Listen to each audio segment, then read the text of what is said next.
Welcome to Michael Zane Trusty's Track Talk, where every track has a story.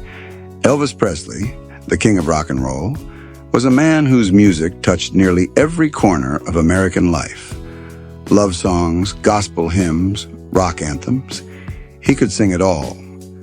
But there was one category he almost never touched: political or socially charged songs. Elvis had built his career on music that appealed to everyone, avoiding topics that might divide his audience. That was a line he rarely crossed. But in the late 1960s, something happened that would change that. It was 1968. Elvis had just completed his legendary comeback special, reclaiming his throne in the music world after years of being tied down by formulaic Hollywood movies. He was hungry for meaningful material, songs that could prove he wasn't just an entertainer. He was an artist. One day, songwriter Mac Davis brought him a track called In the Ghetto. The song told the story of a young boy born into poverty in Chicago. It followed his life from birth to his tragic death, painting a vivid picture of the cycle of poverty and violence. It was raw. It was real, and it was unlike anything Elvis had ever recorded. The lyrics weren't subtle. They called out social neglect and the consequences of ignoring those in need. When Elvis heard it, something stirred deep inside him. Growing up in Tupelo, Mississippi, Elvis had known what it was like to go without.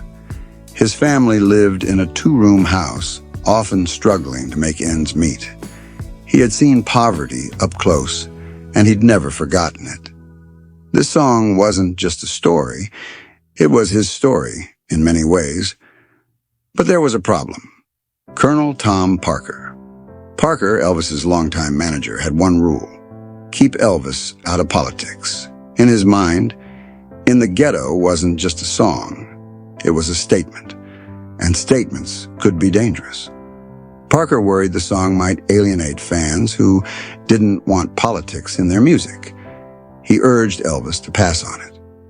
For a moment, Elvis hesitated. He knew Parker's instincts had often been right when it came to business. But the more he thought about the song, the more he realized this was bigger than business. This was art. This was truth. Elvis finally said, "I have to do it. I feel it." And with that, In the Ghetto was on its way to becoming one of the most iconic moments of his career. In early 1969, Elvis entered American Sound Studio in Memphis to record the song. The producer, Chips Moman, worked to create a sound that would match the gravity of the lyrics.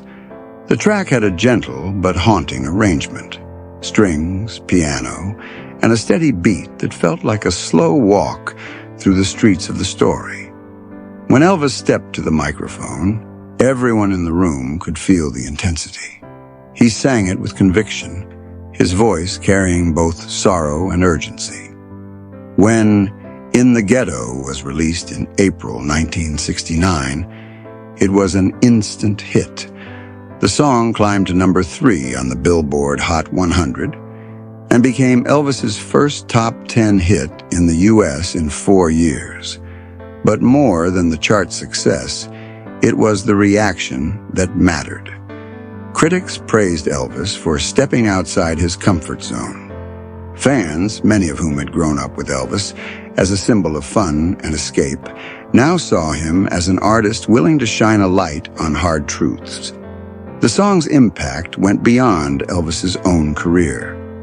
It opened the door for other artists to tackle social issues in popular music. It proved that a commercially successful song could also carry a message. And for Elvis, it was the first of several songs that touched on deeper themes, including If I Can Dream and Walk a Mile in My Shoes.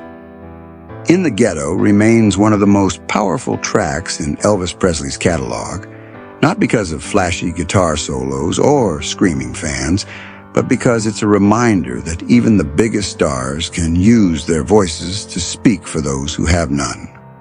For Elvis, it was a moment of truth, a rare glimpse into the heart of the man behind the legend. In the end, Colonel Parker may have been worried about controversy, but Elvis followed his instincts. And in doing so, he gave the world a song that still resonates more than half a century later. A song about a child, a city, and a cycle that continues to this day. A song that reminds us that music has the power not just to entertain, but to change hearts and minds. This has been Michael Zane Trusty's Track Talk, where every track has a story